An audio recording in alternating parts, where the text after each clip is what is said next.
Chapter 26: Children and Pedophiles. This was a difficult subject to write about, but to begin this subject, I need to begin with the numbers of missing children, and people in general, because there may be a link.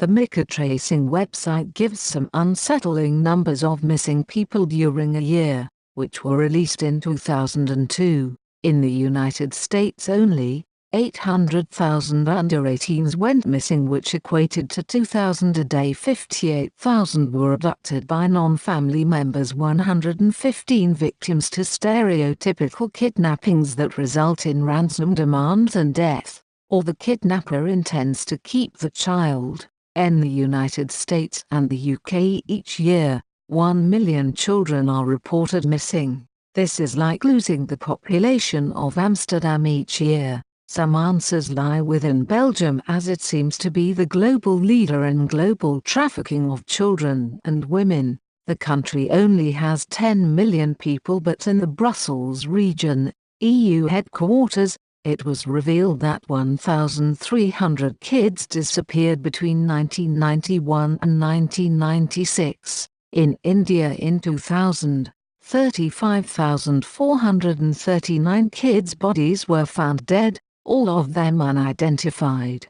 California numbers show that 25,000 adults and kids are active missing persons cases. France reported 13 adults and 3 small kids were found dead, where some had been shot, but all were burned and laid out in a starburst pattern. This indicates cult reason for some missing people. In France, 39,000 kids go missing. 50,000 kids go missing in Germany. In Spain, 8,400 kids go missing, 1,100 in Italy and 500 in Greece. Brazil reports 40,000 missing kids a year. The problem has increased since this report was published, and not all missing kids are reported missing.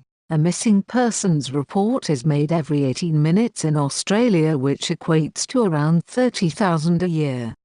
We are talking about missing kids and adults.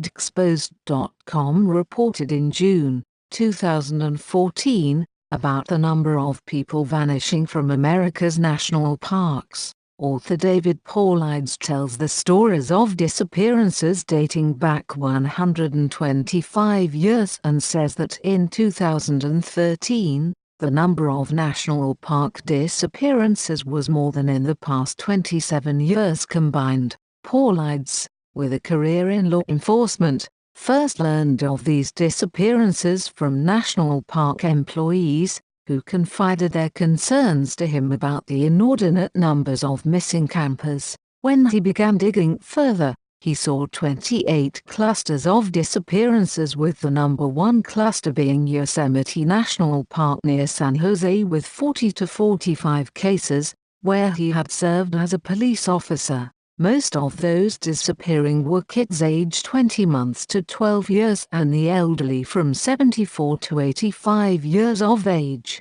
Not one person carrying a firearm has disappeared. 50% of the children that go missing are found dead, and the ones who are found miles away from where they disappeared, in areas seemingly impossible to get to on their own.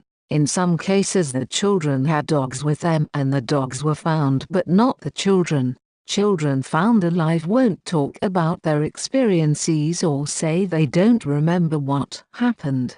Parents have said that their children were right in front of them before they disappeared. In 95% of cases, bad weather strangely follows a disappearance, and in 98 to 99% of cases, tracker dogs are unable to find a scent or simply refuse to track. Almost 98% of disappearances occur in the afternoon, and searchers have been known to cover an area 100 times, only to find the person alive or dead in the same area they searched before. In 95% of all missing children cases, they are eventually found no further than 2.8 miles from where they disappeared.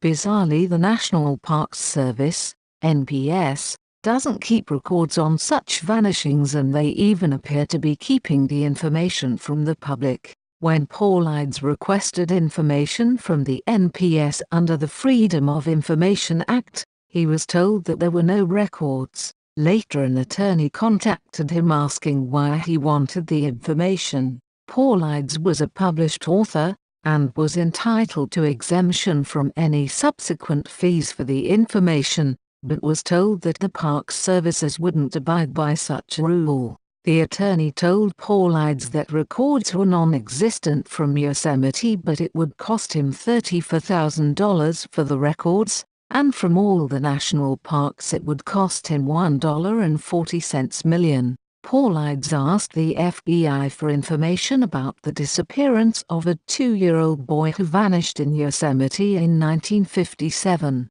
They refused. He apparently climbed 3,000 feet straight up a mountain, and he was found dehydrated and suffering from exposure in only his t-shirt. Rangers found a missing man leaning against a log with his trousers around his ankles. The only parts left of him were part of his tibia in his right leg and part of his skull and his scalp bones in 1-inch by 1-inch pieces. The most disturbing case was that of a 6-year-old boy who vanished in 1969 in the Smoky Mountains. Two families with the same surname met each other and their two sons began playing hide-and-seek in nearby bushes. The parents called the boys and only one returned, so the boy's father went to get help. A rainstorm began, and at the same time another family further down the hill heard a scream and looked up to see what they thought was a man hiding in the bushes. The boy's father reached the valley and called the FBI to meet him at the park, but the agent told him to meet him at another location, which made no sense. His son was never found. 12 other people have vanished in this same area, and the FBI alleges that they all committed suicide. Paulides found that bright and colorful clothing attracts whatever it is that is taking the children, as similar reports have come from vanishing people in the Philippines from their jungles after having worn colorful clothing.